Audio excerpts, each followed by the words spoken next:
উনি নিয়োগের পর থেকে অবৈধভাবে নিয়োগ দিছে, অবৈধভাবে বেতন কাঠামো বানায়া বাউসারবাজি করে টাকা নিছে, অবৈধভাবে ব্যাংক অ্যাকাউন্ট খুলছে, উনি উপবৃত্তিপ্রাপ্ত ছাত্রছাত্রীর কাছ থেকে টাকা নিছে, উনি ছাত্রদের আইডি কার্ডের টাকা আত্মসাৎ করছে, উনি ওই যে সরকার ফেরত দিছে যেই টাকা শিক্ষার্থীদের পড়ালেখার ওই টাকা উনি আত্মসাৎ করছে, এটার প্রমাণটা আজকে পাওয়া গেছে। উনি ভুয়া বাউসারগিরি করে কলেজ ফান্ড খালি করছে, শিক্ষকদের 16 মাসের বেতন বকেয়া, সেই সাথে উনি সিটিভির 4 কোটি টাকার কাজের মালামালের আর পরিমাণের কোনো হিসাব দিতে পারে না, যেটা আমরা লক্ষ্য করছি, আমাদের কাছে প্রমাণ আছে, যে কারণে আমরা এখন তার পদত্যাগ চাই। আর তার রুমের ভিতরে যেটা আসলে উনি, এটা লজ্জার বিষয়, উনি এরকম একটা প্রিন্সিপাল হইয়া ছাত্ররা টাকাও খাইয়া ফেলছে, আবার এরকম একটা রুম করছে, এই রুমটার মধ্যে উনি কি করতে, এটা আপনারা ভালো বুঝেন, এটা বলার আর ভাষা থাকে না। খাট ফালায় একটা লোক সজ্জা কি করে তৈরি করে একটা কলেজে।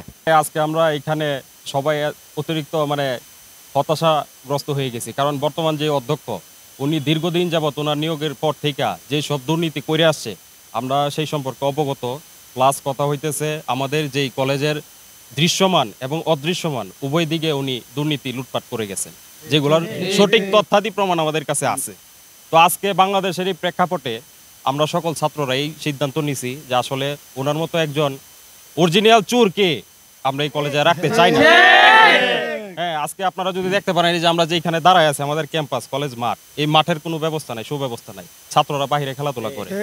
হ্যাঁ, কলেজের মধ্যে একটা শহীদ মিনার নাই, যে শহীদের স্মরণ আমরা করি, শহীদ মিনার নাই, কলেজে একটা ক্যান্টিন নাই, কলেজে ছাত্ররা দূর দূরান্ত থেকে আসে, তাদের গাড়ি রাখার জন্য একটা পর্যাপ্ত পরিমাণ পার্কিং এরিয়া নাই।